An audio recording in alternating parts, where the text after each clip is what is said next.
Fala galera, sejam bem-vindos a mais um podcast aqui do Dados Críticos. Eu sou o Theory e estou aqui hoje com o Felipe pra gente fazer mais um Clube do Livro, na verdade a parte 2 do Duna. E aí Felipe, boa noite, cara. Boa noite, Theory, boa noite pessoal do chat, pessoal do podcast. Vamos terminar esse livrão aí que terminou bombástico. Isso aí, cara, afinal, cara, surpreendeu, cara, me surpreendeu bastante. Eu achei que o livro já tinha me pegado, né, mas me pegou bastante. E pra você que tá ouvindo aqui o Clube do Livro pela primeira vez, não sabe como funciona, a gente no Discord se organiza para ler um texto, né, um livro. A gente já leu The Witcher, né, a gente leu em 2 partes, agora o Duna em 2 partes também. Depois a gente decide um novo texto, um novo livro, uma nova obra pra gente ler e discutir aqui. Então, basicamente, a gente vai discutir hoje aqui a segunda parte, né, os livros 2 e 3 do Duna, né, porque o primeiro volume de Duna, a nomenclatura é um pouco difícil de entender, mas ele é dividido em 3 partes e cada parte é chamada de livro, né. Então, no primeiro Clube do Livro, na primeira parte aqui de Duna, a gente leu e discutiu o primeiro livro, né, que é essa primeira parte, e agora a gente vai discutir as 2 partes finais, que é o capítulo 2 e o 3, né, Felipe? Exato.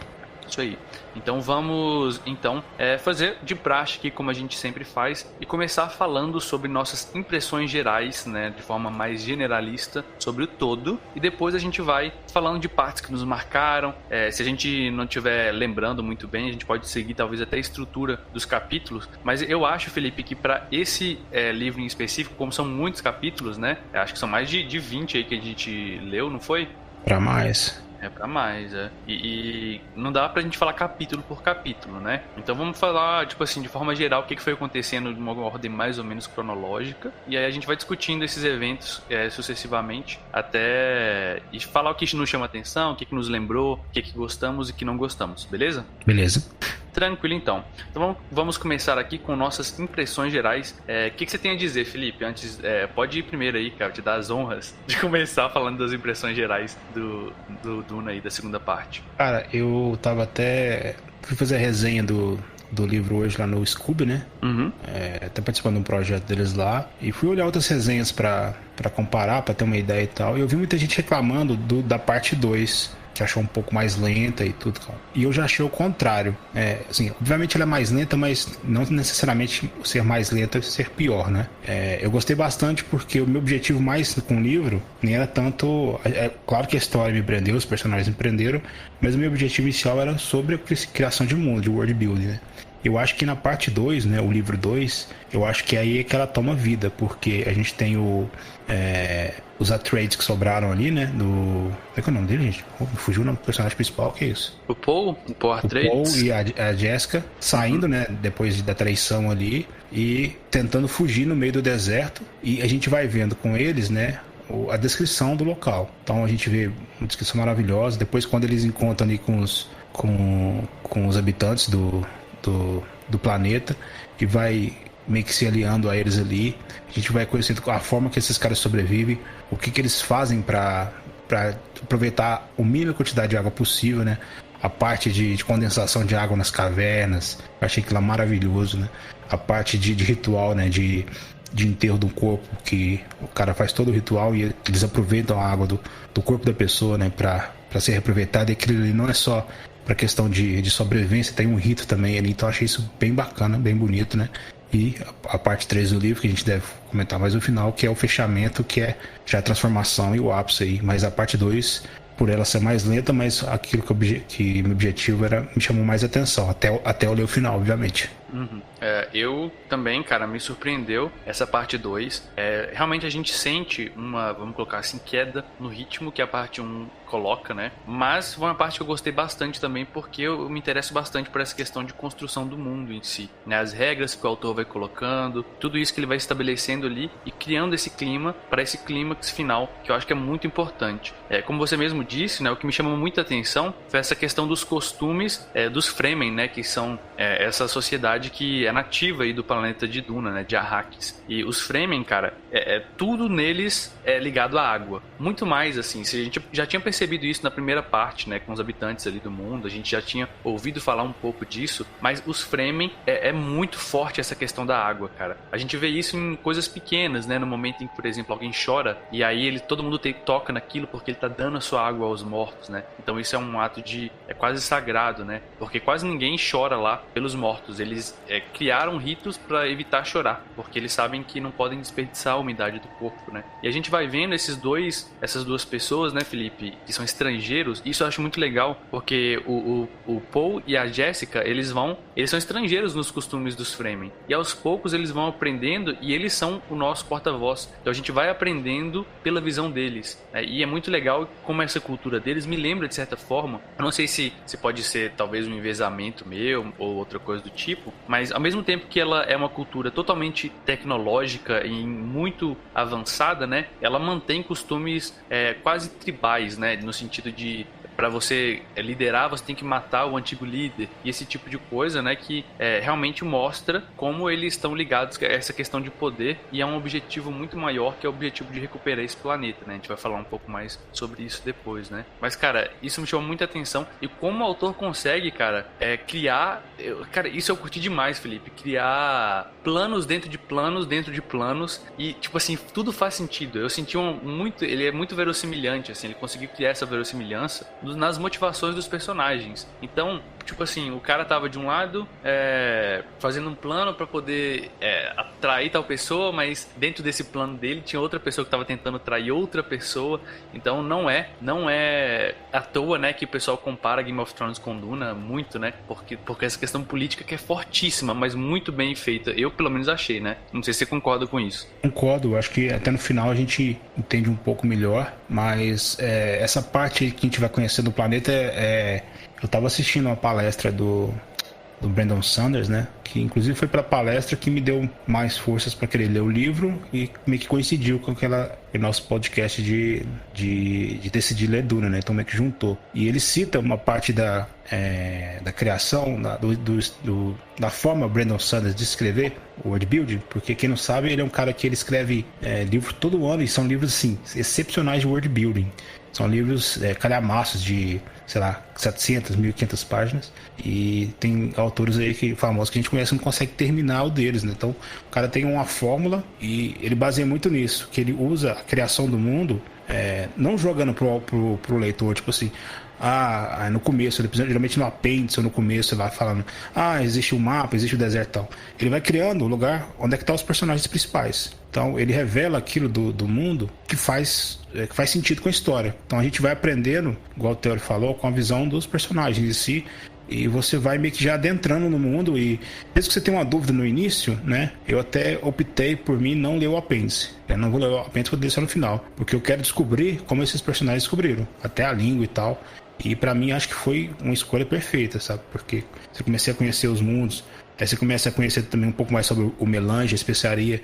E como os vermes estão envolvidos com eles. Você percebe que esses... Cara, eu não consigo falar o nome do povo, gente. Fremen? Os Fremen, forte da minha cabeça. Que os Fremen, na verdade, eles não têm medo desses vermes, eles os idolatram, né? Não idolatram, eles consideram como os criadores, né? Que eles chamam eles. E até conseguem montar neles. Então é um segredo, porque meio que os outros habitantes de Duna, apesar de não ficar muito claro no livro, Duna também tem outros habitantes sem seus Fremen, né? Tem os que habitam lá, as cidades e tal. E todo mundo teme esses vermes aí. E a gente só descobre no decorrer dessa parte 2 e no final da parte 3 que, na verdade, esses criadores, esses vermes, eles são... Os Fremen não temem eles, inclusive são aliados, assim, usam eles em transporte, esse tipo de coisa. Então, bem bacana isso. Pelo que eu entendi, Felipe, existem os Fremen selvagens, né, que são esses que vivem nessas pias, que eles chamam, pelo menos na tradução que eu li era assim, né, que são essas cavernas, esses locais, que são os Sith, né, os Sith, que é como se fossem aldeias deles, e tem também os Fremen, e pelo que eu entendi, né, outros Fremen que podem ser contrabandistas, mas que tipo meio que eles são descendentes, mas meio que longe, sabe, assim, eles são do mesmo povo, só que já separaram e perderam os costumes. Foi mais ou menos o que eu entendi, é lógico, além de pessoas que vêm de outros lugares, né, mas você tem ali pessoas vivendo em cidades, né, inclusive em Arrakeen, que é a capital, não é? Eu entendi que esses Fremen que meio que se civilizaram, entre aspas, aqui, foram mais agentes que foram mandados. Igual aquele biólogo lá que eles chamam de planetólogo. Tem que tomar água aqui, PC. É o Lich, né? O Lich Kynes, né? Que é um personagem muito importante. E, cara, eu fiquei surpreendido no final da segunda parte, Felipe, com o que acontece com ele, né? Eu fiquei surpreendido. Eu não achei que fosse acontecer assim, tão daquele jeito que aconteceu. Também não. A gente vai falar melhor disso, né? Mas, nossa, cara, eu fiquei surpreendido. Porque o autor, a gente percebe assim que, por mais que não é igual Game of Thrones, que ele mata as pessoas, tipo, simplesmente que você tá achando que vai. Ele não chega a ser tão forte assim. Mas ele simplesmente. Você acha que o personagem vai ter uma importância total e ele simplesmente. Putz, não, né? Então, eu acho isso bacana porque parece que você sente que o personagem cumpriu a missão dele, né? E a morte dele não é de meio que do nada, assim. Mas apesar disso, tem uma cena legal da morte dele, que é a ligação dele com o planeta, meio que vai com a visão. Você conhece um pouco do pai do cara, e mesmo o cara não ter tido história nenhuma, você vai vendo o cara morrendo e revendo o pai dele e as lições que o pai dele dava, você já começa a ter uma relação, você fala, cara, eu queria conhecer o pai dele, essa relação. O cara tá morrendo, eu não vou conhecer, é meio doido isso aí, né? Isso, e como que tipo, em todo momento nesse livro, cara, eu sinto que o autor ele faz uma brincadeira com política, ciência, religião, porque tudo isso, de certa forma, tá intrincado na cultura dos Fremen, né, cara? Tá tudo muito unido, né? O próprio pai, porque quem cria, né, galera, Qual que é o objetivo dos Fremen? É transformar a Duna num planeta verde, é transformar ele num planeta viável que deixe de ser aquele planeta cheio de areia. Eles não vão deixar de ter deserto porque os vermes precisam continuar produzindo a especiaria, né? Mas eles... e pelo que eu entendi, Felipe, são os vermes mesmo que produzem, eles chamam eles de produtores. Pra mim é tipo um cocô de verme, a especiaria. Foi o que eu entendi, cara. Eu não sei se é exatamente o cocô, porque depois ele fala na parte do anexo sobre as areias. Eu entendi que as areias seriam mais o restante do que os vermes comeu. Eu não sei se é uma coisa ligada a... Pode ser algum tipo de excremento, mas eu não sei o que seria, porque eles falam de bolsões de águas e bolsões do melange subindo, né, de baixo. Pode ser o peido do verme. Verdade. Tipo alguns gases. Então a própria... não sei, cara, porque isso assim, não fica muito claro, mas também não tem necessidade, né? Eu acho que isso é interessante também. A gente entender que eles são os produtores e pronto, acabou, né? E isso é muito legal porque já desvirtua a ideia que a gente tinha desses vermes antes como algo... Olha que legal, né? Os vermes como... E eu acho que isso também é uma analogia pro nosso mundo, né? Tipo assim, a gente vai entrar numa floresta, vai pegar madeira, mas lá vai ter onça, por exemplo. A gente tem que matar essas onças malditas. Mas a brincadeira que ele faz, o povo de fora vê os vermes como predadores, como bichos que devem ser eliminados porque eles atrapalham a exploração. Os Fremen, que são nativos, eles veem aqueles bichos como produtores. Se não tivesse o verme, não teria especiaria. E é muito assim na natureza, né? É um ciclo, como diria os grandes poetas do Rei Leão, né? Quem criou essa música foi o Elton John, né? E como diria o grande poeta, ele diz que é um ciclo sem fim, né? Então a natureza, ela tá totalmente interligada. E eu vi muito dessa analogia, dessa necessidade. O ser humano faz parte da natureza e ele não é algo fora dela, né? Eu senti muito isso. É como se os vermes fossem a personificação da natureza, né? A fúria, nos momentos que é preciso ali, onde é que você está extraindo, acabando com o planeta, né? E a forma de dar a vida, né? De dar a produção, sustento, eu acho que pode ser personificado assim, não sei. Eu também vi muita influência, assim, das culturas meio árabes, assim, nos Fremen. Não sei se, talvez por conta do ambiente, pode até ser preconceito meu, mas eu senti um pouco disso, né? Na questão de como eles lidam com esse ambiente desértico, né? Eu achei que era um pouco de um amálgama entre árabe e culturas indígenas. Como se fosse uma cultura, sei lá, indígena norte-americana ou nossa, que vivia no deserto, mesmo, né? Eu senti isso. Mas eu senti que essa parte de árabe tá mais pro final do livro, quando a gente vê que o Paul vai tendo aquela visão dele, né, meio que se concretizando sobre o jihad, né, que eles usam até o mesmo nome, que os Fremen vão sair pro universo aí pra pregar a palavra do Muad'Dib, né, que é ele. Então eu entendi que mais essa transformação de aqueles caras que saem, né, pra... Não sei se foi também um viés meu, assim. Eu senti um pouco mais isso, porque começa a pegar uma palavra um pouco mais religiosa um pouco mais de messiânica, né? E o Paul Atreides tem uma transformação pra mim que eu não esperava ali. Então, Eu a gente também, pode falar isso eu no final. também. Vamos agora começar a falar de uma ordem cronológica, assim, né? Não a gente vai falar capítulo por capítulo, porque, como eu disse, ficaria muito grande. Mas vamos tentar falar assim, desde que o final da primeira parte, né? Então, fazendo uma breve recapitulação, no final do primeiro livro, a gente percebe a traição dos Harkonnen com a família Atreides. E a gente vê que o Dr. Yue, ele salva a Jessica e o Paul, né, para que eles pudessem viver e sobreviver no deserto. E aí, nesse segundo capítulo, a gente começa a ver, às vezes, o que aconteceu do lado do Harkonnen e outras vezes o que aconteceu do lado do Atreides, dos sobreviventes, né? Porque não foram só eles que sobreviveram de personagens que a gente conhecia. Sobreviveu também um dos guerreiros, né, que era o Duncan Idaho, né, que era um dos guerreiros dele. Sobreviveu o Tufir, que é o Mentat da família dos Atreides, né? E o Tufir, ele é tido como um dos melhores Mentats, né? Porque ele é um Mentat que briga. Os Mentats são como computadores, já que não existem computadores, né? Eles são aquela classe de pessoas treinadas para pensar matematicamente, né? Como se eles vissem o futuro. Eles podem fazer planos, né? Então a gente tem o Tufir sendo salvo, sobrevivendo. A gente tem o Duncan também. E o Gurney, né? O Gurney Halleck, que é o bardo também assassino, né?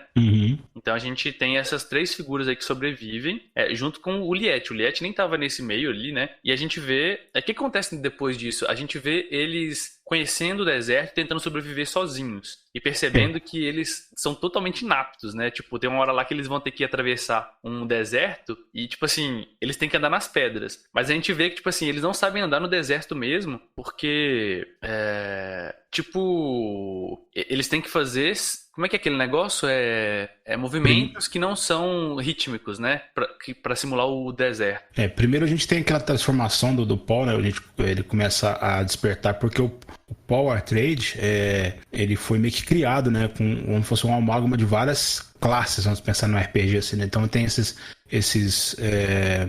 mentats, tem um pouco nele, foi criado um pouco na característica das Bene Gesserits, então ele foi meio que preparado para ser o herói, né? Não é um herói que acontece por acaso, o cara foi meio que preparado para isso. Então quando acontece a morte do pai dele, ele tem essa transformação dessa parte mentate dele. Então ele começa a ver várias probabilidades, isso no final da parte 1, né? E ele vê, né, eles caminhando pelo deserto, eles vê alguns finais e tal, e aí eles começam, né?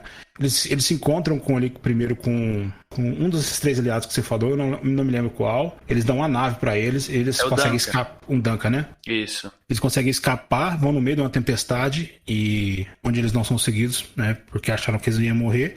Eles caem, ficam no meio do deserto e tentam, né, passar o deserto ali.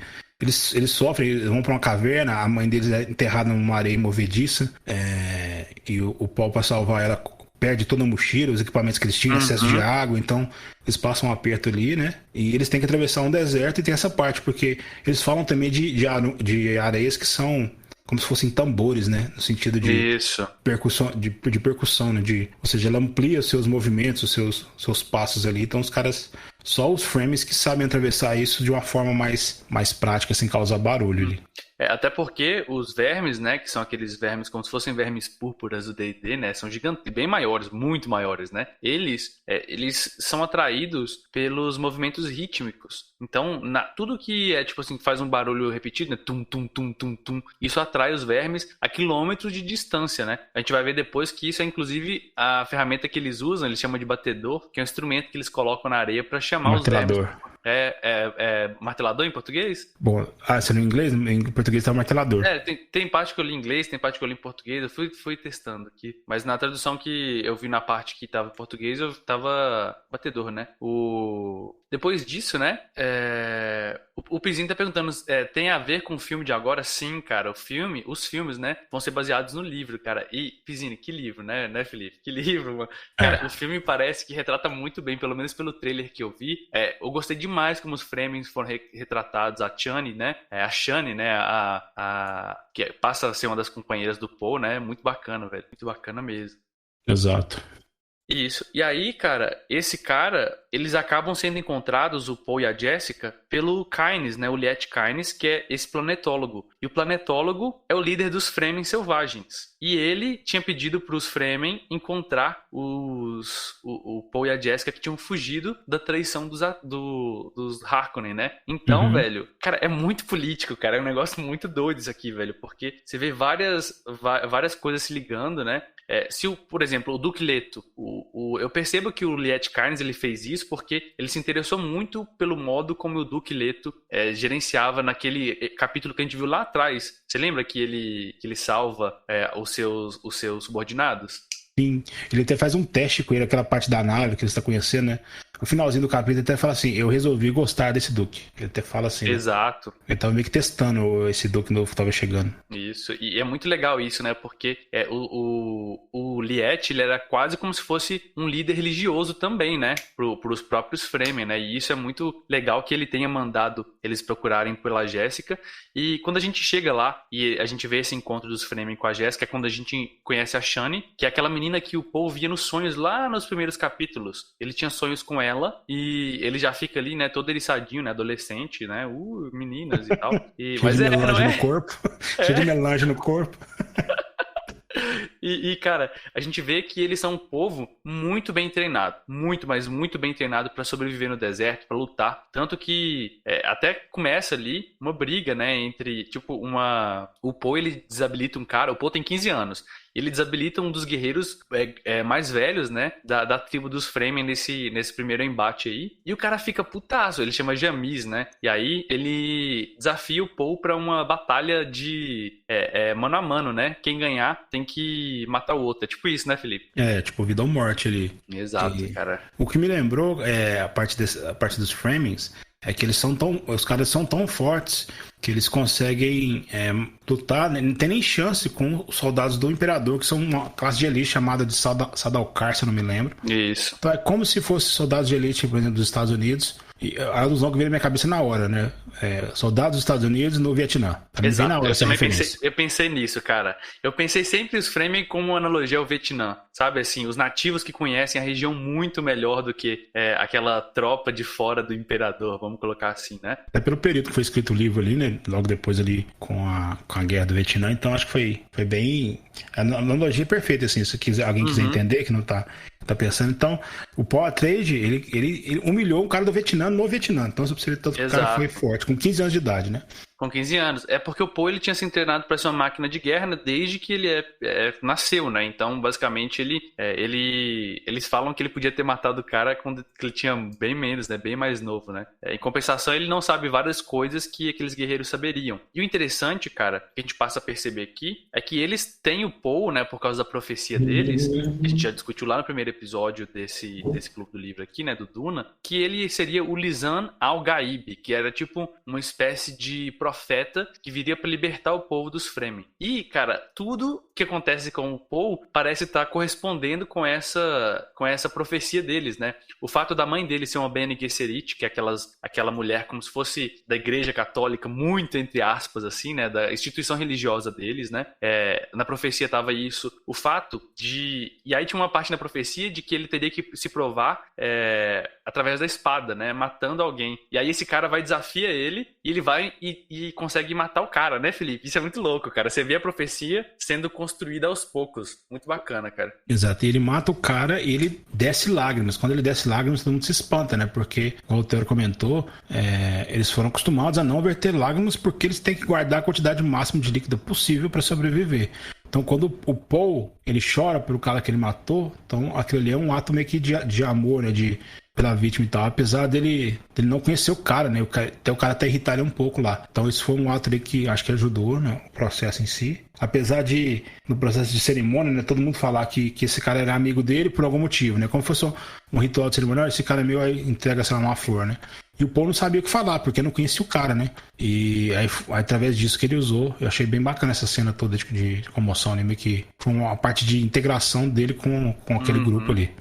Não, e o legal também é que a gente vai percebendo aqui que a mãe dele é uma Bene Gesserit, mas existe dentro dos Fremen uma espécie de matriarcado também. Existe ali uma cultura religiosa que é muito parecida com as Bene Gesserit, Porque os Fremen, eles estão diretamente ligados ao melange, né? Que é essa especiaria. A cultura deles, a alimentação deles, tudo é ligado à especiaria. Tanto que o olho deles são completamente azul, né? Completamente azul, porque eles se alimentam sempre com especiaria e tal. E a gente lembra lá atrás, né? Que a própria Jéssica suspeitava que uma reverenda madre, né? Das Bene Gesserit tinha vindo para Duna muitos anos atrás, séculos atrás. E isso meio que se confirma, porque existe ali dentro da cultura de Duna, né? Uma espécie de reverenda madre alternativa. Ela é um pouquinho diferente dos rituais que ela conhece, mas ao mesmo tempo o cerne, né? O núcleo tá ali ainda, né, Felipe? Exato. O que ficou na minha cabeça sobre essa organização, né, das Bene Gesserit, era que elas são, ela tem esse viés filosófico, esse viés religioso,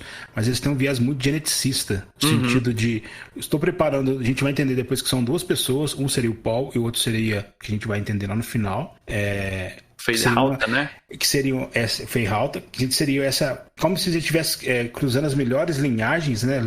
Lembra lá da Segunda Guerra Mundial, Hitler? No caso, eles estão cruzando as melhores linhagens para criar esse super-humano, né, que vai levar a raça humana para outro nível. Então, eles têm isso meio que por dentro como dogma da religião. Então, tudo que essas mulheres prepararam é isso. Então, essa mulher não está aí à toa. A escolha da Jéssica não foi à toa. O que saiu fora foi a Jéssica ter optado por nascer um filho um homem do que ter nascido uma filha mulher, né? Mas essas escolhas não foram todas à toa. Então a gente percebe que nisso que o Theo são 90 gerações, né? Que eles falam que exato.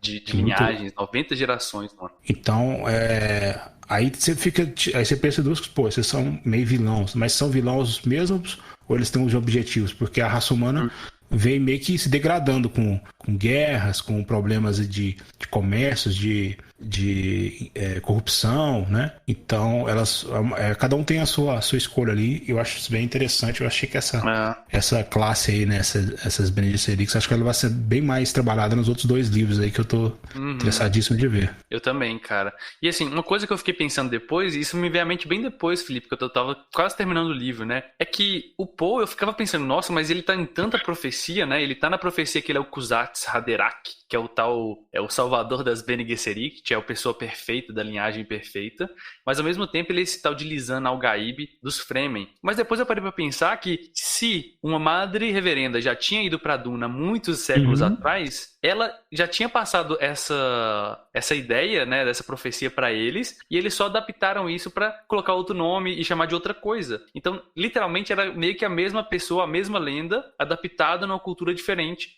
durante séculos, né? Então, eu parei pra pensar, putz, então faz sentido ele ser essa profecia, entre aspas, nas duas culturas diferentes. Exato. Muito bacana isso. Se a gente for estudar um pouquinho de mitologia, né, a gente vai ver muitas semelhanças com mitologias nórdicas, com mitologia egípcia, né, grega. Então você vai ver que você muda algumas coisas, mas os processos, né, são bem mesmo. Eu entendi que o autor usou isso como inspiração nessa parte. E o que eu achei mais legal é que o Poe saber que ele está sendo escolhido essa pessoa, inclusive sempre ele fala, apesar de eu tomei essa atitude, os caras vão falar que eu fiz isso, né? Vão levar ao quadrado, né? Quando forem falar de mim, não sei o que lá no futuro. E ele vai acabando abraçando isso aos poucos. E o que eu achei legal é que ele faz uma crítica, né? Até com relação às profecias, que é o seguinte: o cara sabe o que vai acontecer e então ele faz. E a galera fica assim, tá escrito que ele ia fazer esse tipo de coisa. Ele tá no final do livro, né? Naquela parte, tá escrito que ele ia fazer esse tipo de coisa. Mas o cara sabe da profecia, então ele tá meio que implantando a profecia. Então isso acontece muito no nosso mundo aí, a gente fica muito da hora. Exato. Isso na educação, né, na psicologia da educação, né, deixa eu abrir uma vertente aqui, mas isso é muito, a gente estuda bastante isso, porque sempre tem aquela coisa, né, nossa, esse aluno aqui é bagunceiro, e aí você fala isso com ele, e aí a gente chama isso de profecia que se autocumpre, né, você chama ele de bagunceiro, e para se adequar quando ele não consegue fazer as coisas e tal, ele vai ter atitudes de bagunceiro, e aí você simplesmente reforça aquela profecia que você já tinha colocado antes, né, ele é bagunceiro mesmo, veja só o que ele está fazendo, né? Então é tipo assim... viés de confirmação, né? É um viés de confirmação também, né? É muito isso. Então tá de certa forma relacionado, né? É muito bacana, cara.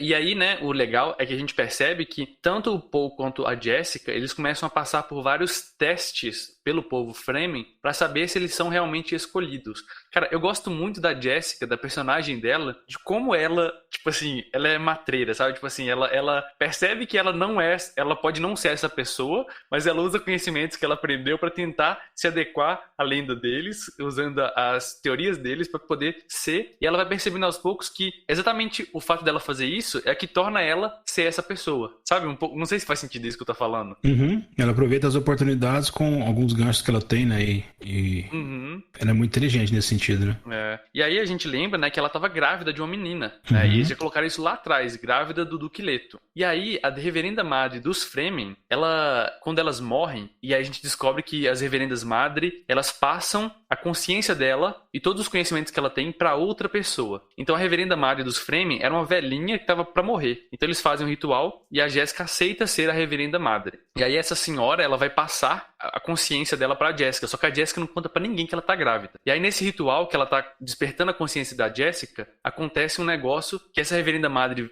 mais velhinha, ela fala assim: nossa, por que você não me contou que você tá grávida? Porque isso vai despertar sua criança também. A sua criança que vai nascer vai ter a consciência de todas nós juntas. Cara, e isso, tipo assim, minha mente fez assim...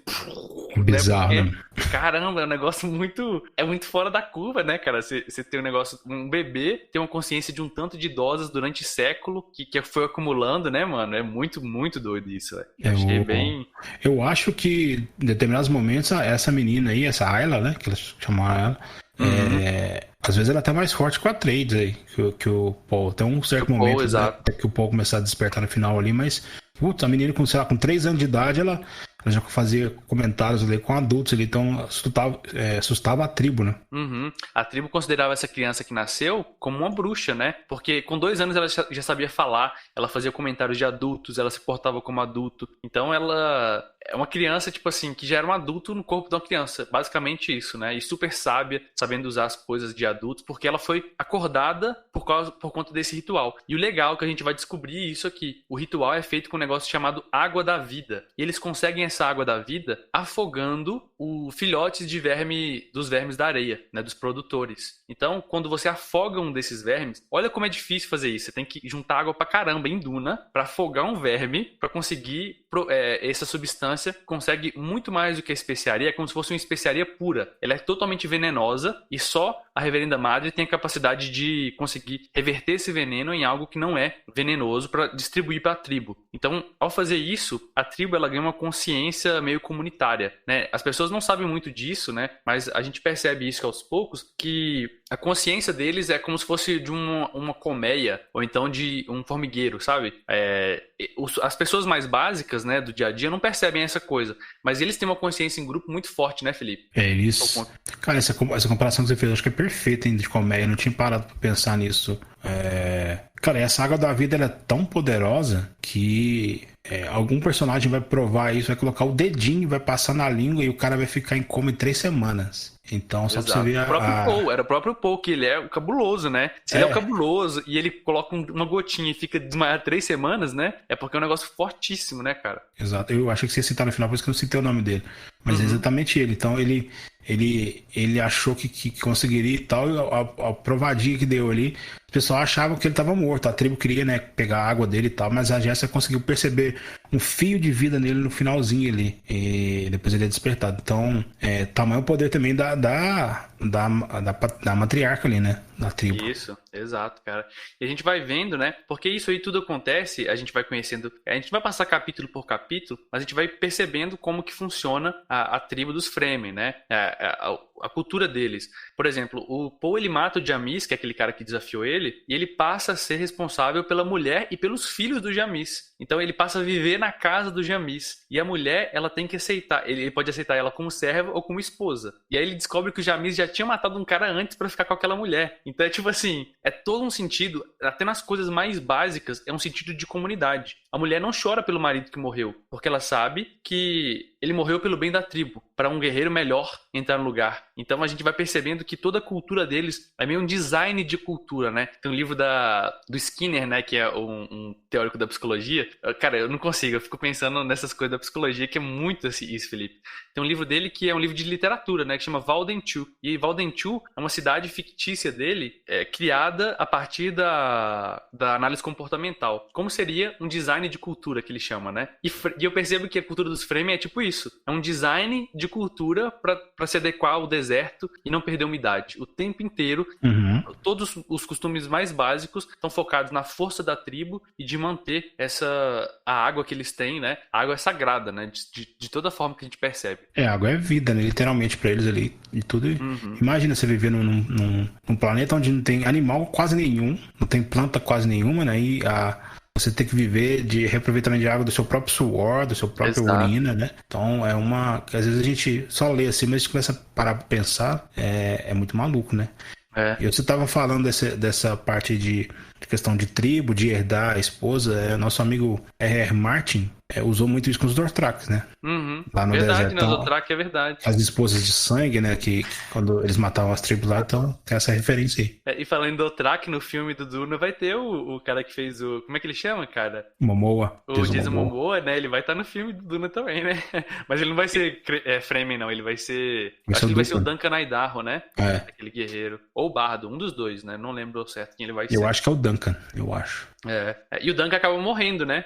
Nesse processo de ajudar a Jessica e o Paul a fugir. Lá no início, quando eles estão no esconderijo do Cairns ainda, né? O Cairns também se separa e fala assim, ó, cada um vai pro lado, vocês vão pra cá, eu vou pra lá. E eles entram numa tempestade, inclusive o Harkonnen, o barão, né, Vladimir Harkonnen, ele passa a achar que eles morreram de verdade, né? E isso é ótimo, porque ninguém sobrevive às tempestades de areia, né? E aí o Cairns ensina pra eles um jeito de conseguir sobreviver com uma nave que era designada exatamente para isso, né? Isso era bem lá antes, né? A gente tá fora da ordem aqui, mas aconteceu bem antes isso, né? E depois, né? A gente tá passando pelos acontecimentos principais. Aí isso tudo acontece, a Jessica se torna a reverenda madre, o Paul, ele conhece a Shani, que é a filha do Liet. O Liet, ele tinha era o líder, né? O antigo líder, ele tinha uma filha que o Paul via nos sonhos. E aí eles acabam se tornando namorados, né? Do livro 2 pro livro 3 tem um período de 2 anos que se passaram, né, Felipe? Exato. A menina acaba se tornando como se fosse uma segunda madre ali, né? Uma Ayala, que eles falam o nome, né? Sayajina, não? Sayajina Ayala, não sei porque Sayajina. E eles acabam se casando ali. A gente vê que é uma cultura também que o matrimônio, né, não é monoteísta, né? Monoteísta não é... Monoteísta é monogâmica. Não é monogâmica, é poligâmica ali. Então, só que tem a questão da esposa, a gente vai ver, tem a esposa principal e tem as concubinas ali, assim. Então, a gente vê que isso é meio que passado, né, pra frente. Então, o cara, ele pode escolher uma outra, né? Tem um pouco dessa cultura mais antiga aí. Depois tem esse pulo, não lembro quantos anos que é. São 2 anos. 2 anos. 2 anos? Isso. A gente já começa a ver o Paul já mais ambientado ao sistema e já treinado, né? Já vivendo já como um frame, né? Nem lembrando coisas do passado dele ali, já se preparando para fazer uma prova final que é montar nos vermes, né? Exato, cara. Você percebe ali, né, que toda a cultura Frame passa a associar ele com a própria religião e ter nele um líder, e aí é que tem um capítulo genial na minha concepção, que é um capítulo do Barão Vladimir. A gente vê ele, né, até inclusive tem um teste lá do Fade-Halta, que a gente conhece o Fade-Halta melhor, né, a gente vê, né, nesse capítulo do Barão Vladimir que ele conseguiu converter, de certa forma, o Tufi-Hawat, que era o Mentat dos Atreides. Só que esse Mentat tipo assim, ele sabe que o Mentat não tá a favor dele, mas ele tá usando o Mentat porque ele precisa de alguém pra pensar. E o Mentat, né, o Tufir, ele também tá usando o Barão pra tentar conseguir a vingança dele, porque ele acha que foi a Jéssica que traiu o Duque Leto, né? Então ele tá tentando usar, um tá tentando usar o outro, mas aí nesse meio a gente tem uma conversa com um cara que era o Conde Ferrin. E a gente percebe no pensamento ali do Tufir por que aconteceu a traição, por que em Arrakis e por que mandaram o Duque Leto pra lá. Não foi só pela rixa dos Harkonnen com os Atreides, porque eu falava pra mim, putz, é muito pouco nessa rixa só pra o Barão ter ajudado, o Imperador ter ajudado os Harkonnen assim, mas tinha um motivo maior, é porque os Atreides, eles estavam conseguindo fazer uma força de batalha tão forte quanto a força do Imperador, que são os Sardaukar. E aí aí o imperador, tipo assim, percebendo que ele poderia perder o seu poder bélico, ele teve que arrumar um jeito de justificar acabar com os Atreides. E eu achei isso genial, cara. Eu achei genial tudo isso tá ligado. Porque eu achava muito fraca a desculpa. Tipo assim, beleza, dá pra entender, mas é muito fraca simplesmente ser uma rixa assim e querer poder. É justifica, mas não é tão justificável quanto essa outra. Eu achei que deu mais base ainda pra aquilo, tudo que aconteceu, né, Felipe? Não sei se você pensou isso também. Não, sim. Só que ele se ferrou no final, né? Porque ele acaba colocando uma tropa que é muito mais capaz do que os Atreides, né? Mas ele não sabia disso. Faz mais sentido, dá verossimilhança. Porém, eu peguei uma birra muito com o Vladimir, então todos os capítulos com o Vladimir eu passei meio que batido, sabe? Eu não, pra mim, acho que ele é o ponto fraco do livro. Eu não gostei desse vilão nem a pau. É então, mesmo? Não gostei. Até porque você viu a morte dele lá, como é que acontece, né? Exato. Ela acontece de um jeito secundário, né? Tipo assim, quem mata ele é a Ayla, não é? A Alia, né? Quem mata é a menina lá de 5 anos de idade e tal. Só que, tipo assim, eu senti, Felipe, aquilo que depois que você me falou, né? Que ele era um vilão que ficava falando os planos deles pros outros. Eu senti isso muito depois de que aquilo realmente faz parte da personalidade dele. Ele precisa se mostrar, sabe? Então eu senti que ele era muito assim, diferente do Feyd-Rautha, por exemplo, diferente do Conde, diferente do próprio Imperador. Ele precisa dizer, ele precisa, é quase pra ele, o poder pra ele em si só não vale a pena. Ele precisa dizer que ele tá tendo poder, sabe? Eu senti muito isso nesse personagem, cara.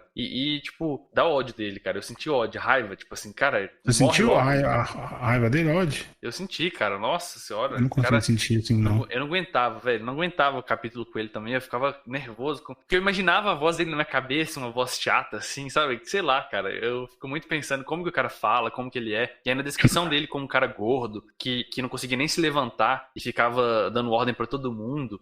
Ficava usando os suspensores de gravidade pra poder ficar, tipo assim, em pé. Mostrava pra mim que ele era, tipo assim, totalmente frágil, mas ao mesmo tempo ficava controlando todo mundo, cara. Isso me dava um nervoso, Felipe. Nossa, muito nervoso, cara. Cara, eu não consegui ver esse controle todo. Eu achei ele muito...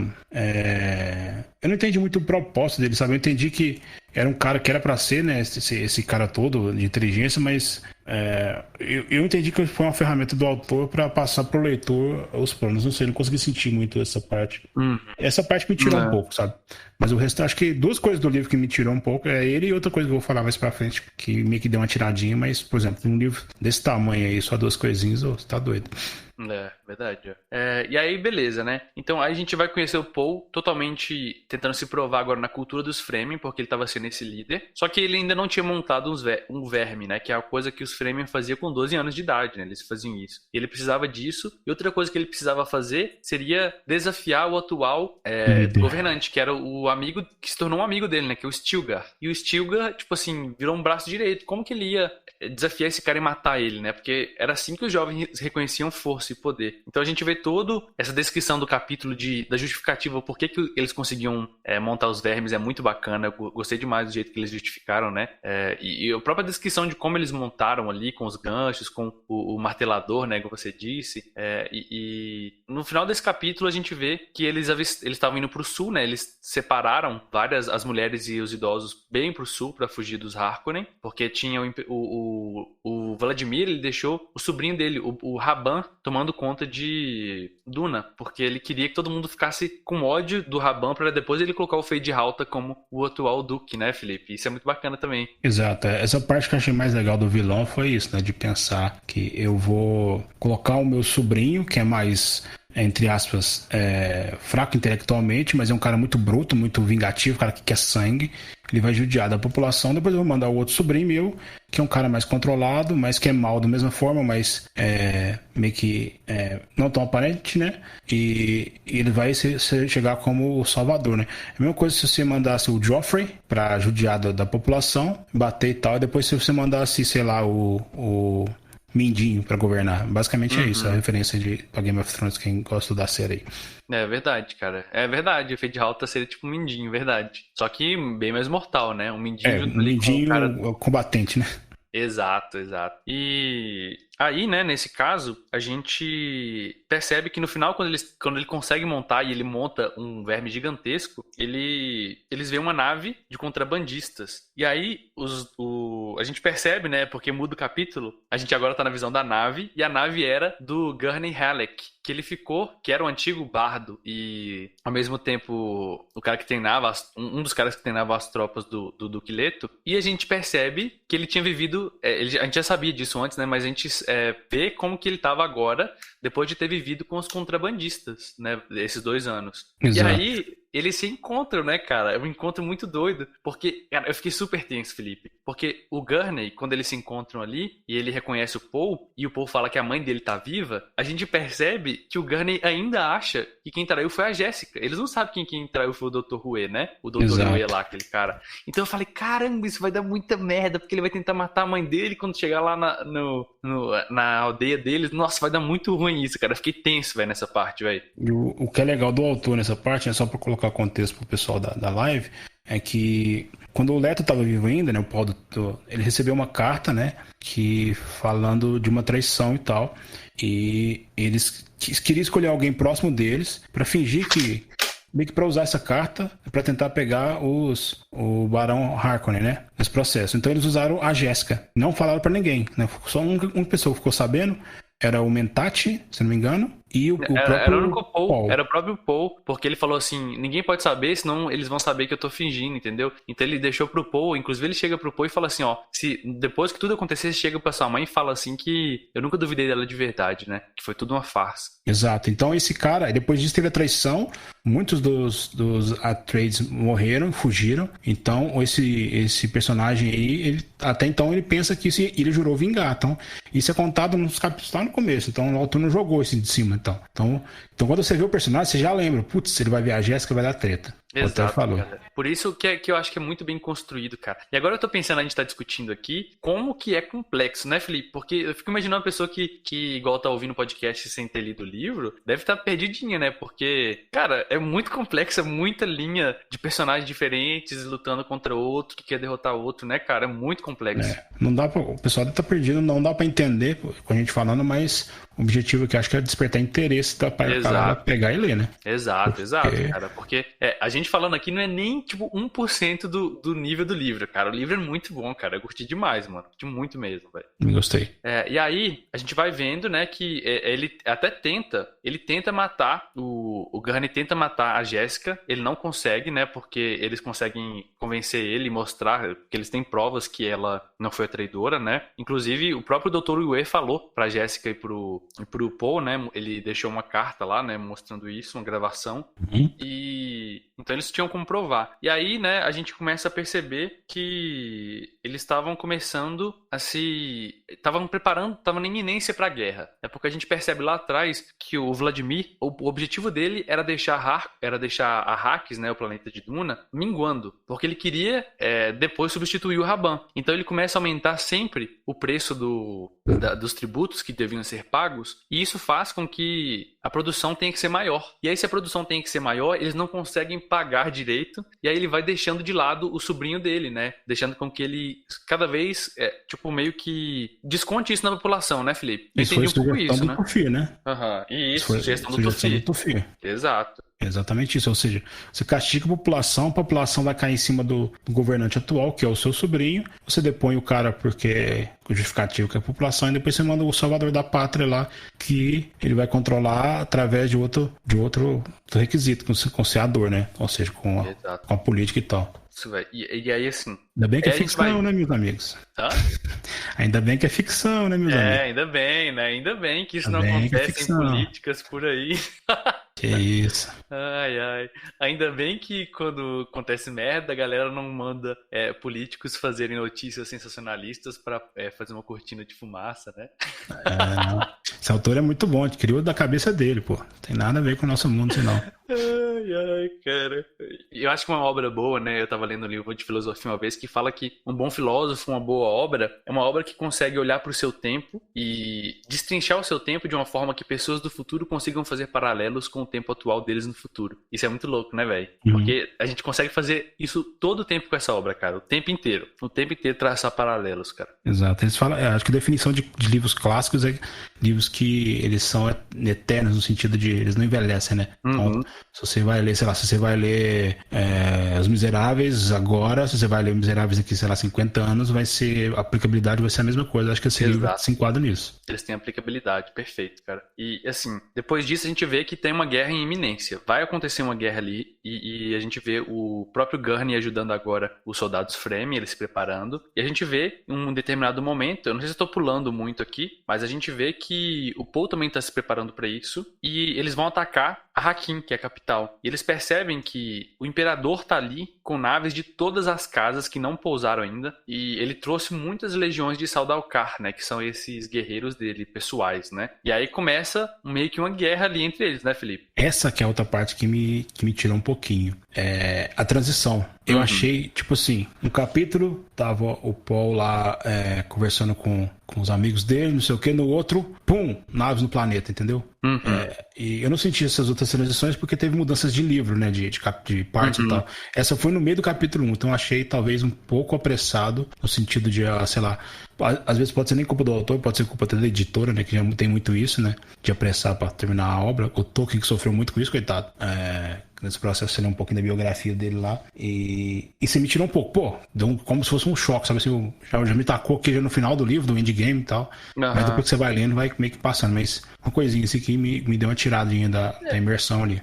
Sabe por que que eu não senti isso? Porque eu achei que teve justificativa. Eu falei, olha, lá quando ele já estava fazendo o teste do verme, ele já estava falando que estava numa tensão extrema, que eles tiveram que mudar a aldeia para o sul para proteger as mulheres e crianças, ao mesmo tempo que ele estava fazendo aquilo exatamente para se provar para os jovens, para conseguir liderar eles para a guerra. Então eu imaginei que, tipo assim, putz, o negócio já tá quase estourando, ele tá precisando fazer isso porque tá quase dando merda. Então eu entendi que, tipo assim, opa, tá numa iminência. Mas realmente, assim, do nada eles estão ali e ele simplesmente corta e eles estão na cidade já, com o cerco armado e as naves do imperador lá no meio de Arraquim, né? Então a gente sente um pouco, eu senti um pouco dessa falta de mostrar a preparação deles pra guerra, né? E, tipo assim, olha, você vai pra cá, você se posiciona aqui, né? Eles dão isso como dado, assim, ó, eles estão lá. A parte de combate basicamente não tem no livro, né? Tipo assim, eu não sei se que o autor talvez não seja um cara que descreva tão bem combate, ou não era o objetivo dele, mas toda essa parte de guerra de combate, assim, o cara se preparou, virou o capítulo, já aconteceu, e você vai ver os resultados depois, né? Então você não vê o cara na descrição, a não ser no X1 final ali, né? Que é duelo, mas no combate.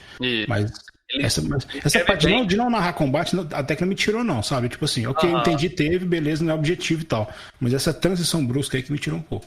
Também, exatamente, isso eu concordo, cara. Eu concordo que, tipo assim, ele não mostra o combate porque talvez não seja o objetivo, né? Mas ele mostra as consequências políticas do combate. Que eu acho que é o objetivo dele no negócio. Mas eu considero, cara, que as cenas de X1 de luta, tipo, de um cara contra o outro, assim, que ele descreve, eu senti uma tensão absurda, Felipe. Foi bom. Cara, eu senti uma tensão, cara. Porque aí, antes de a gente falar do X1 final, né, vamos falar um pouco aqui do que acontece, né?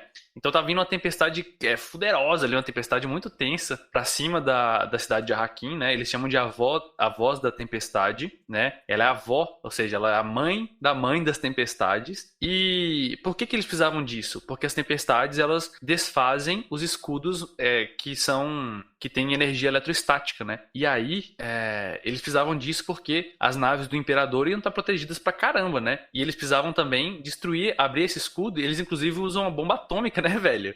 Isso é um absurdo, cara.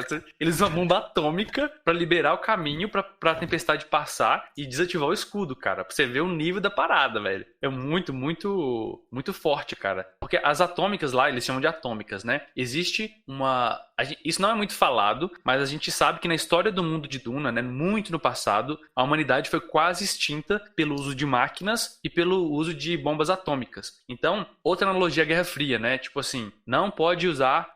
tem um contrato entre eles que não se usará atômicas contra humanos, né? E aí o Poe, ele faz, tipo assim, muito convenientemente, ele fala, olha, a gente não tá usando contra humanos, a gente tá usando na tempestade. Exato. Não tá matando ninguém no processo aqui, né? É igual, mais ou menos igual os Estados Unidos soltando em Hiroshima lá. Não, a gente foi testar. Exato, mano. Mas a pessoa tá rindo da bomba atômica, não é uma coisa, não é uma... Como diz, não é uma arma de Chekhov, no caso aqui, não. Foi falado isso lá no começo do livro, né? De eles entrarem nos galpões e perceberem que os galpões ainda tinham, mas, isso aqui é do Imperador. Eu falei assim, o Imperador não tá aqui no planeta mesmo? Mas já falaram disso lá no começo, lá do livro. Então, exato. Ela é trazida aqui só pra gente entender por que ela vai ser usada. Igual o retrato do avô do Paul. Aquilo ali pra mim foi o toque de... Não sei se você lembra da cena que quando eles chegam do planeta deles aqui, a Jéssica vai arrumando as casas, ela vê o retrato do sogro dela e ela tem nojo, porque o cara parece que ele era um carrasco, um tirano. E no final, né, a gente vai falar um pouco disso, ela começa a enxergar um pouco do avô no Paul. Sim, a verdade, né? Isso pra mim foi um toque, velho. Aquele livro pra mim foi um toque. Genial, cara, genial. É muito bom, né, cara? Parece que o cara escreveu o livro ao contrário, né? Porque ele pegou um negócio lá na frente e falou, vou colocar isso aqui no começo só pra poder depois a pessoa ter uma noção. Isso é muito bacana, cara. Porque realmente o Poe, ele vai se tornando, à medida que ele vai se tornando esse general e cumprindo a profecia, esse cara é meio tirano às vezes, né, cara? Ele toma decisões e acabou, velho.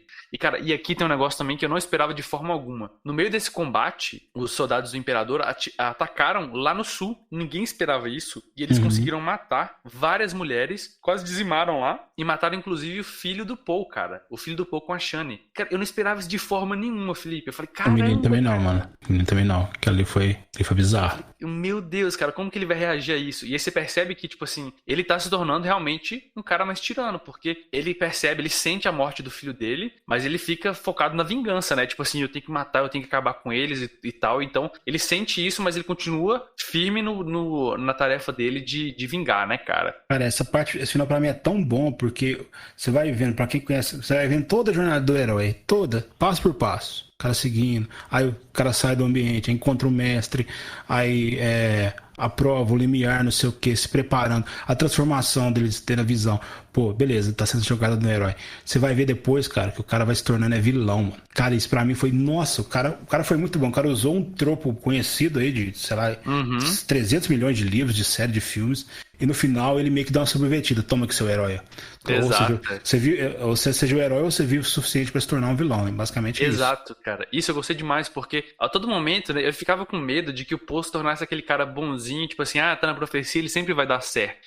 Mas não, você vai vendo que ele é muito mais complexo, cara. Muito mais. Um personagem que é humano, cara. Ele erra, e apesar dele ser esse cara da profecia e ter essas capacidades de pensar e de lutar cabulosas, né?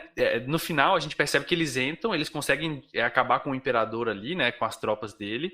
Eles capturam a própria Alia, né? Que é aquela menininha, e achando que ela não tem poder nenhum, eles levam ela pra perto do Imperador. E a menina, cara, ela entra na mente da Reverenda Madre, a reveladora da verdade do Imperador, cara. Eu falei, que porra é essa, mano? Caramba. A menina é o cavalo de Troia no seu Windows 95, meu filho. É só isso que ela é. Lembra lá quando você entrava com o internet de escada do IG? Você recebia, você abria um CD da Malhação .XR e você abria? Então essa é a menina entrando na nave e destruindo as... Cara, e eu gostei. Essa personagem aparece muito pouco. Você percebe mais a percepção da tribo e dos outros sobre ela do que ela mesma. Mas eu gostei demais da Alia, cara, porque ela é uma personagem muito complexa e tem por que ser complexa. Ela é estranha, você sente uma estranheza quando fala e ele descreve a menina, né? Porque ele descreve ela como delicadeza e às vezes ela finge ser criança exatamente pra dissimular, né? Então ela fingiu medo. Tem uma parte que ele fala assim lá dentro, perto do Imperador, né? Então a gente conhece o Imperador pela primeira vez também no final do livro, no finalzinho ali do livro. Ô, Theory, é o que eu descobri agora, a relação que eu fiz. 2 palavras, o nome é até parecido. Arya Stark. Eu também pensei isso, na hora, cara, na hora. Lembra, agora que eu percebi, porque exatamente, cara, a menina que matou o Rei da Noite ali, tudo bem que não foi o autor que escreveu isso, né, foi a série lá. olha as referências. Exato, pô. A área, é verdade, pô. Cara, muito doido, mano. E o Paul, né, nesse finalzinho, depois que ele toma aquele negócio que a gente falou, né, que é a água da verdade, só mulheres, reverendas madres, podem tomar isso, porque é muito venenoso. Mas ele meio que ele desperta mais o poder mental dele ainda. Ele meio que se torna, né, o Kuzatz Haderach, que é essa profecia, ou Lisan al-Gaib na profecia dos Fremen, né? E isso é muito louco, né, porque ao se tornar isso, você percebe a mãe dele tendo medo dele, e ele também não deixa de ser humano, né? Ele começa a ficar cada vez mais, eu tenho que fazer isso, eu tenho que tal. E aí, cara, começa essa cena final, que é uma cena que depois que eles invadem e ganham a batalha, ele fala, o imperador consegue meio que fugir ali junto com a sua corte, né? Porque ele tinha vindo com todo mundo, mulheres, crianças do imperador, filha dele, veio todo mundo ali pra poder dominar dominar Arrakis, né? Porque tipo assim, pra ele, velho, não tem batalha que o imperador perde, é simplesmente Pra ganha tudo, ele né? patrolar o planeta ali e Exato. dar pra filha passear. Eles nem, tipo assim, ele nem suspeitava que existiam a quantidade de Fremen que existiam, né? Porque os Fremen sabiam se esconder muito bem no planeta. Então ele não sabia que existiam talvez milhões de Fremen ali. Achava que seria tipo uns 30 mil selvagens que viviam ali, como se fossem bichos na floresta, né? Então eles subestimaram demais. O poder também que, é lógico, os Fremen já eram fortes, mas juntos com o treinamento que o Paul levou pra eles, junto com o Gurney depois, nossa, eles ficaram muito mais fortes, né, velho? Muito mais fortes. Exato. E então o Paul consegue dominar e ele chama o imperador para fazer um parley, né? Um acordo ali. E aí o pessoal desce. Não só o imperador, né? Também a guilda de comércio, que eu achei a participação deles pouca no livro. Não sei se vai participar dos outros livros, né? Eu queria saber acho um que vai pouco mais. participar, é. Porque aqui que a gente tá conhecendo a guilda do comércio do Shoan, né? Que ele percebe, ele até retrata eles como parasitas. Eles preferem não tomar o poder, a guilda do comércio, para poder viver mais na sombra daqueles que têm o poder. Então, ele inclusive começa a dar ordens para eles, sabendo que, tipo assim, se eles não obedecerem, ele acaba com a especiaria. E acabou, né, cara? Eles têm que obedecer.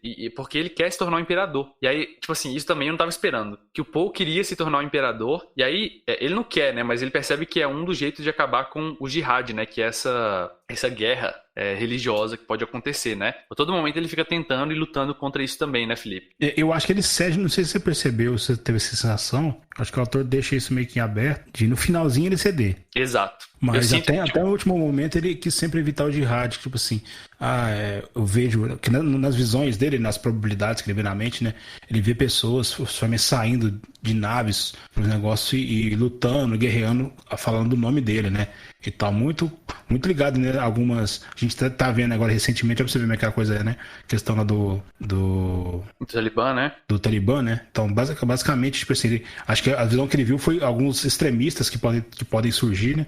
Da religião lá que vai se criando aí do Muad'Dib. Então ele queria evitar isso a todo custo, até o último final, que eu achei que ele meio que abraçou lá. Pelo menos a sensação ficou pra mim. Nesse final, acho que eu sinto que ele cede um pouco por conta também do rancor da morte do filho dele. Eu sinto que aquilo ali é um ponto que, tipo assim, ele tava quase cedendo, mas eu tenho que aguentar. Não fica claro, e eu acho que é genial o autor não deixar claro, porque a gente pode ver isso nos próximos livros, ou então pode deixar pra própria interpretação da pessoa, porque a gente não vê o futuro, né? E ele vê. Então a gente não sabe se aquela decisão que ele tomou é decisão que vai levar ao jihad ou não. Mas isso é muito interessante, cara. Isso é muito legal mesmo. E aí a gente conhece a princesa Irulan. Finalmente a gente conhece a princesa Irulan, que aparece todo início de capítulo escrevendo alguma coisa sobre o Muad'Dib, né? Escrevendo alguma coisa sobre o Paul. E ela é a filha do imperador que ele tomaria como esposa, ele sugere isso, e como esposa apenas, né? Porque a concubina com quem ele teria uma relação afetiva mesmo seria a Shani, né, Felipe? Exato. Isso aí tem um pouco muito de cultura feudal, né? No sentido de o casamento é mais política, né? Ou seja, você vai casar para ligar duas casas, casar para ligar casas fortes, reinos e tal, mas você, no caso, você tem essa concubina, apesar do nome ser, para nós aqui, né, ser um pouco mais questão de pejorativo às vezes. Lá talvez a pessoa até que o cara ama, né? Então, ou seja, a Jéssica era concubina do Leto e o Leto amava a Jéssica. Então, inclusive, o Leto jurou nunca se casar, até porque amava a Jéssica e tal. Mas sabia que não podia casar com a Jéssica porque a Jéssica era uma Bene Gesserit e por aí vai. O Paul, quando ele até fala com a Shani fica com ciúme. Ele fala assim, olha, eu nunca vou tocar nela como uma mulher.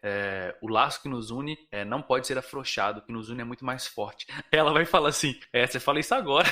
Ah, sei. Aí olha pra mulher, uma loura de olho claro, azul, grande, extremamente bonita, né? E o cara fala, não, amor, é só um casamento. Mas pelo que fica entender, né, inclusive na frase final do livro, né, que a própria Jéssica fala, o que dá a entender é que ele realmente, a gente não sabe, né, mas que ele realmente nunca tomou ela como esposa, porque ela tinha dotes de escrita, né, de documentarista. E a gente vê isso no livro inteiro, desde o primeiro capítulo. Então, ela documentando a história em citações do Muad'Dib. Então a gente não sabe, né, a gente vai ter que ler os próximos livros pra saber. Mas, Carla, faltou a gente falar de uma cena, Felipe, que eu fiquei super tenso, cara. Porque junto dessa corte do imperador tava como é que ele chama? O Feyd-Rautha, que é o sobrinho do Harkonnen, né? O Barão Harkonnen, ele morre, né, nesse parley aí, né? Bem antes até, né, no ataque da bomba atômica, ele já morre pela menina, pelas mãos da Arya. Mas ele fala ali pro imperador chegar na corte dele, porque ninguém vai ser atacado. Ah, faltou um detalhe, Theory. Quando ela mata ele, ela fala assim, desculpe meu avô. Ah, é verdade, porque a gente descobre depois, né, Felipe? A gente descobre que o Vladimir é parente muito próximo do Paul, da família lá. Exato, porque a gente não sabe quem é a mãe, o pai da Jéssica. A gente descobre no meio do livro que o pai da Jéssica é o próprio Barão Vladimir, né? As Bene Gesserit, nesse negócio delas de Faltou a Jéssica fazer assim, não! Cara, faz muito sentido. As Bene Gesserit pegaram o Barão na sua juventude pra coletar, entre aspas, o seu gene, né? Assim como elas fizeram com o Feyd-Rautha. Você lembra disso? Uhum. Que a mulher do Conde Ferrin, ela é uma Bene Gesserit. E lá naquele capítulo que ele tá lutando, o autor solta assim, eu vou pegar ali... Peraí. Que, Felipe? Alô, tá aí? Continuar, que só vou pedir pra parar de martelar aqui só um momento. Ah, tá. Martelar? Deixa eu esperar o Felipe voltar pra gente continuar. Vou ficar no modo ninja aqui. Meu irmão, voltei. Beleza. Minha cachorra tá doente aqui, minha mãe tá tendo que bater a ração pra dar na boca, entendeu? Tá esmagando a ração aí na cozinha. Entendi. Não tem problema não, mano. E aí, cara, a gente descobre que ele soltou isso, né? Que elas coletaram os genes do Feyd-Rautha. Eu acho que isso vai aparecer depois. A gente vai falar assim, nossa, não acredito. Tem quase certeza que isso vai aparecer no futuro, nos próximos livros. Que ele já deixou a arma de Chekhov aí, né? Pra gente pro futuro. Mas então, o Paul, tanto ele quanto a Ayla, eles são descendentes tanto dos Harkonnen quanto dos Atreides, cara. Eles são... Por isso que ele pode ser esse cara da profecia, né? Porque ele é o resultado de criação genética e de treinamento. Só poderia ser ele, né, velho? Só poderia ser ele. Tem quando eu tava lendo esse pedaço aí das Bene Gesserit, eu lembrei da referência do livro que a gente leu, né? De The Witcher. Que você não chegou nessa parte ainda, mas a gente vai ver muito ligado a Ciri. Uma personagem importante lá que a gente vai ver, que teve uma espécie de manipulação genética pelos elfos. Então, eu peguei uma inspiração do autor, né, do Sapolsky, muito grande nisso aí. Não, mas muito na cara mesmo. Você vai ver um pouco mais pra frente, assim, eu achei muito da hora isso aí. E é bacana, cara. Esse pode ter sido referência, né, que ele pegou em Duna também. Muito, com certeza. Não, e aí a cena, assim, que eu fiquei mais tenso, cara, foi porque o Feyd-Rautha tava ali, né, que era o sobrinho do Barão Vladimir, e o Feyd-Rautha, ele desafia o Paul, né, pra uma luta mano a mano. E aí, chama Kinley, se não me engano. Cara, eu fiquei pensando, tipo assim, apesar do Paul ser o protagonista e tudo mais, né, a gente vê a visão da mãe dele falando assim, nossa, isso pode dar muita merda, e a gente percebe que a visão dele não é perfeita também, né, do futuro. Exato. E ele mesmo fala assim, se eu morrer aqui, eu vou virar um Marte. Se eu viver, todo mundo vai achar que ninguém pode me parar. Então ele não tinha muito a perder, né, a não ser a vida, né, mas ele foi ali pra essa luta, e eu fiquei muito tenso, véio, achando que ia dar merda pra cacete. A gente vê o Feyd-Rautha como um cara extremamente traiçoeiro, né, Felipe? E o autor, ele é muito bom nesse sentido, porque apesar de você saber que o cara ele é protagonista, né, ele vai sempre te construindo isso. O cara tem essas visões, mas essas visões não são 100% verdadeiras, são probabilidades, né? Vocês já viram algumas até falhar, né? Ele até fala, pô, eu não vi aquele antigo barão, né? Como é que é o nome da casa que eles herdaram quando eles vieram? O antigo barão? O barão antes do Leto, que vivia lá em Arrax, que eles herdaram a casa. Putz, não sei, cara. Ele falou o nome dele aqui, então. Ele viu esse cara lá e falou assim, nas minhas probabilidades, eu não vi esse cara aqui. Será que é ele que vai me matar? Então Ah, você não, fica ele fala sempre isso na do Conde dúvida. Ferrin, para. Conde Ferry, isso. Isso. É porque ele era, eu falei barão não, ele era o conde antes do conde Leto, né? Uhum. Eu acho que ele é amigo do imperador, né? Eu Ele não é sei amigo do se ele chegou a imperador. ser o conde ali, não. Porque antes mesmo, quem liderava era o próprio Raban em Cuna, né? Que é o sobrinho do Harkonnen, antes dele. E aí, Eu achei antes que do ele era o Leto. conde ali. Não, ele poderia ser, porque ele também foi uma coisa genética, né? Ele foi uma criação genética. Mas ele fala que ele não aparece porque ele foi construído pra ficar invisível. Ele ali, esse cara, eu acho que ele vai ter um papel muito importante depois, até mais do que Imperador, porque ele parece ser um mindinho, sabe? Um mindinho aí do Game of Thrones dentro de Duna. Ele parece esse cara que trai, que manipula os pauzinhos por trás das paradas, né? Eu tive essa impressão. Maneiro, então. Eu pensei que ele era o cara que tava ali antes e o, sei lá. Não, o que tava antes era o próprio Raban, né? Eles falam isso, né? O Raban, a besta, né? E aí o imperador coloca os Leto, e ele tira, aí ele ia colocar o Raban de novo. Ele ia colocar antes do Raban, ele ia colocar aquele Mentat dele, né? Aí o Mentat morreu, aí ele teve que colocar o Raban de novo no comando pra depois colocar o Fade. Mas aí, cara, essa batalha eu fiquei muito tenso, Felipe. Eu achei de verdade que o autor ia matar o Paul, velho, nesse finalzinho, cara. Eu fiquei tenso pra caramba, cara. Eu tava lendo aqui, eu não conseguia, enquanto eu lia, um andando, tipo assim, eu imaginei na minha mente, né, a cena deles, um rodando ao redor do outro, assim, com a faca, se tava com veneno e não. E isso, cara, foi me dando um nervoso. Eu falei, caramba, velho, será que ele vai morrer no finalzinho do livro, cara? Mas acaba que ele consegue, mesmo com os subterfúgios ali, com as traições do Fade, ele mata o Fade, né? Mata esse personagem. E ele, tipo, consegue casar, pelo menos é o que a gente acha, porque o livro acaba aí, nessa cena, né? Não tem mais nada depois. Ele Eu acho consegue que esse acordo, né? Acho que essa cena teve o ápice porque a diferença dos dois, né? Que um falava muito e o Paul não falava nada, né? Que era até uma estratégia. E o cara ficava só tiçando o Paul, e na verdade ele tava tiçando, era a gente, né? Que tá lendo o livro. O cara Exato. falar e tava provando a gente não podia falar, então você ficava meio que lendo assim, fala alguma coisa, desgramado, fala alguma coisa, né? Fala, é verdade, velho. Então acho que isso provocou mais na gente essa ânsia da parada e tal. E saber e a que o gente cara sabia- tinha veneno com ele, saber que o cara é sueiro, né? Exato. A gente viu que ele pega uma cinta, então talvez ele podia ter um escudo ali escondido. E o Paul, a mãe dele tenta ajudar ele com aquela palavra que pode travar os músculos da pessoa, né? Uma palavra das Bene Gesserit. E ele prefere não usar. Quando ele fala que ele não vai usar, eu falei, vai morrer. Vai morrer por conta do orgulho.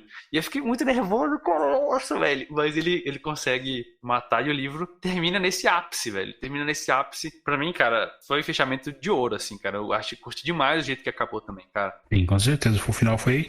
Te deu vontade de você, sei lá, comprar outro livro, ou pegar outro livro se você já tiver e já abrir pra ler na hora, assim. Com Exato. certeza. Eu senti uma pegada no final, meio da. Não sei se você já leu As Brumas de Avalon. Já chegou a ler? Já.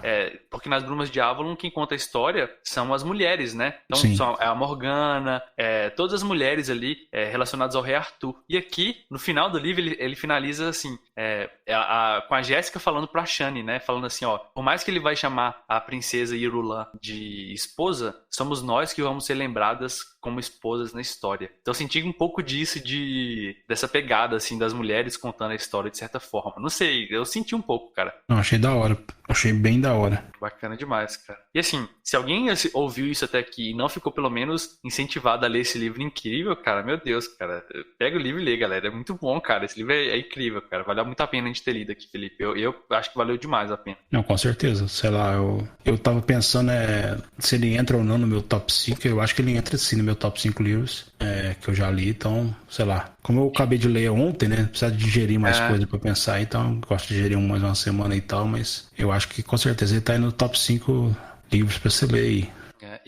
Eu parei de fazer lista, assim, dessas paradas, porque eu sei que são coisas diferentes, né? Então eu ficava muito nessa pira de dar nota, de não sei o quê. Mas eu tenho tentado parar com isso, porque eu entendo que, putz, se eu fizer isso depois eu vou me contradizer também. Então é melhor chamar o livro de foda e falar que é um livro que tem que ser, tipo assim, eu acho que você tem que ler, né, antes de morrer. Vamos colocar assim, né? Um livro pra se ler antes de morrer. É um livro que você pode...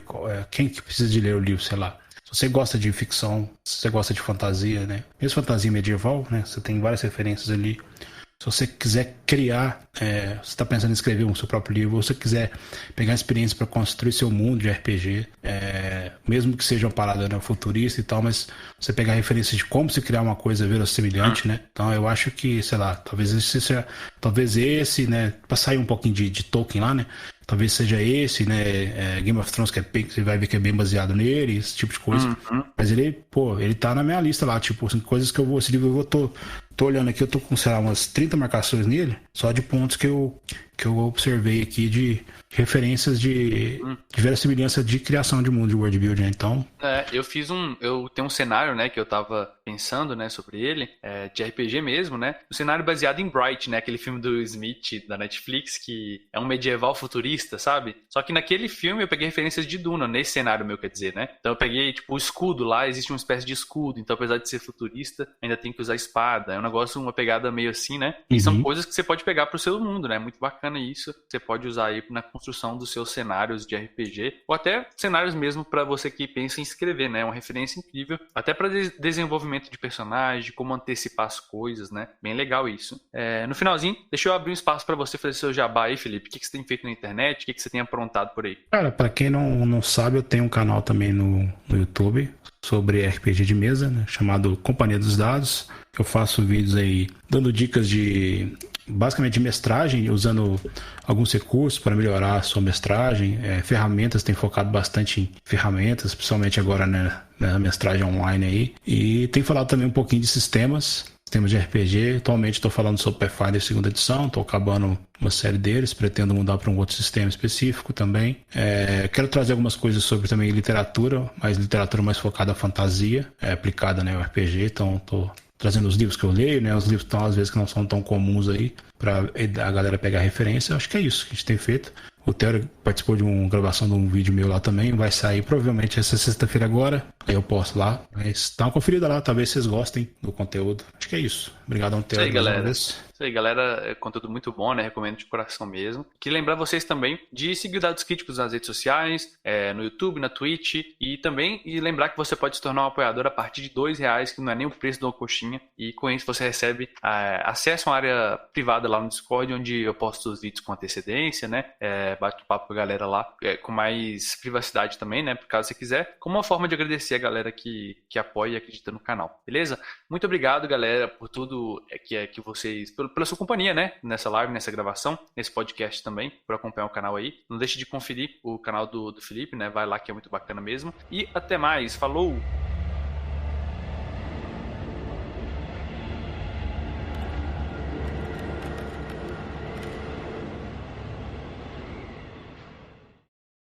Este podcast foi editado pelo Dados Críticos.